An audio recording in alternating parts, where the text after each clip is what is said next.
এটা ভালো লাগে না। আর এই আলুর দমটাতে হলুদ একদমই আমরা ইউজ করবো না, সামান্য একটু রেড চিলি পাউডার দেবো, জাস্ট একটু কালারের জন্য।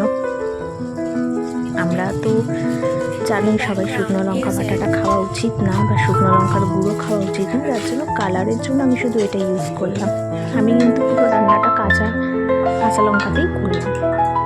সামান্য একটু জল দিয়ে দিলাম, যেই ফুটে গেছে তো একটু জল দিয়ে দিলাম বুঝে, অল্প করে, খুব বেশি জল দিলে এটা একদম ঝোল ঝোল হয়ে যাবে। সামান্য একটু জল দেবো, জাস্ট এটা মাখা মাখা হবে ব্যাপারটা। ভালো করে আমি মিক্স করে নিলাম জলটা দিয়ে। দেখো একটুখানি দেখবে তোমরা দানা দানা হয়ে যাবে জিনিসটা, একটু মিক্স করতে থাকবে। আমি একটু আঁচটা বাড়িয়ে নিলাম যাতে তাড়াতাড়ি জিনিসটা ফুটে যায়। দেখো কীরকম সামান্য একটু তেল ছেড়ে এসছে মশলাটা দিয়ে, তখন কিন্তু আমি জলটা অ্যাড করেছি। তোমরা বুঝে জলটা দেবে। দেখো জলটা ফুটে গেছে। ফুটে যাওয়ার পরে আমি জাস্ট একটু নিচটা যাতে না লেগে যায় একটু নেড়ে নিয়ে আলুটাও দিয়ে দিলাম। ভাজা আলু যেটা রেডি করে রেখেছিলাম সেটা দিয়ে দিলাম। মিক্স করে নেব, এপিট ওপিট করে উল্টে পাল্টে ভালো করে মিক্স করে নেব। ব্যাস মিক্স করা হয়ে গেল। আমাদের প্রায় আর্ধেক রান্নার বেশি হয়েই গেছে। আর একটু আমি গরম মশলা গুঁড়ো দিয়ে দিলাম।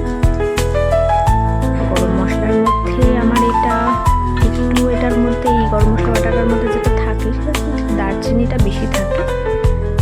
সেটা তুমি শাহি গরম মশলাও ইউজ করতে পারো।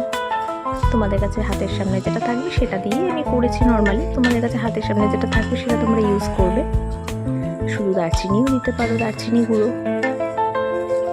দিয়ে ভালো করে আমি মিক্স করে নেবো। এটাকে মিক্স করে নেওয়া যেই হয়ে গেল, দেখো আমি সামান্য একটু চিনি দিয়ে দিলাম, যেহেতু এটা বাসন্তী পোলাও দিয়ে খাবো যার জন্য সামান্য মিষ্টি দিয়ে দিলাম, যাতে নুনের পরিমাণটা, নুন আর মিষ্টির পরিমাণটা যাতে ব্যালেন্স হয়ে যায় তার জন্য।